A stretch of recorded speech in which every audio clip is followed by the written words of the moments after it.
We're going to go through the top-down phase of level design and hopefully you learn why top-downs are important and why even after 13 years of making levels, I still go back to making top-downs every single level I make. So the first place to start when building a level after your idea is fleshed out, you want to start with the top-down.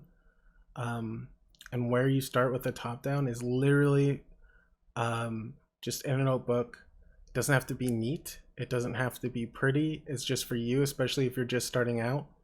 However, if you're already working with a company or a team, you definitely want it to be nice and clear. So I'm going to make a video that's going to give you ways to make your video clear, and you can check that out. The link will be in the description. But I'm just going to go through a common mistake that a lot of experienced designers make. It's not doing a top-down. I hear it all the time from very experienced designers that have more experience than me, and they'll say things like, I just like blocking it out in 3D, I can make it faster, I like iterating, I understand the space better in 3D. I get all that stuff, and I'm gonna be honest, you might have a ton of experience and you might be at a point where you can build faster in 3D than in 2D.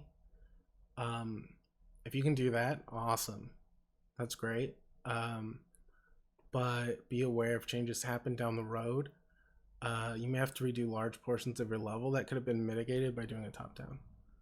So what goes in the top-down depends on the game mode. Is it a single player game? Is it a multiplayer game? Both types of levels need top-downs. So top-downs, they identify flow problems early and cheaply, right? They're gonna answer what path you want the players to take. It's gonna identify the optimal experience. I'm going to use the top-down to decide where events go in a single player map. And the benefit of using a top-down is it provides you with a literal map of what needs to be done in the level. If you have a top-down, you know where the map starts and where the map ends. So a lot of times you might work on a level and just keep adding and adding and adding and adding and adding. And it's because you don't know the end point of the map. So top-downs really help refine your scope. The other great benefit to a top-down is getting ideas pre-approved in production. You might not have time or resources to make a full blockout level in pre-production.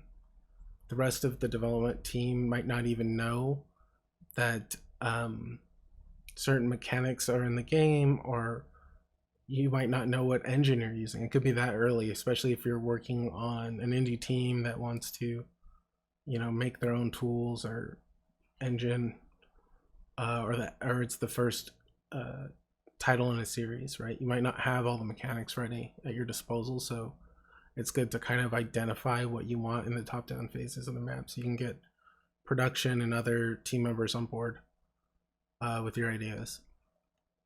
So the top-down can be used to identify tasks and resources that are needed in the game, right? So it could become kind of like a feature list type of document for other departments.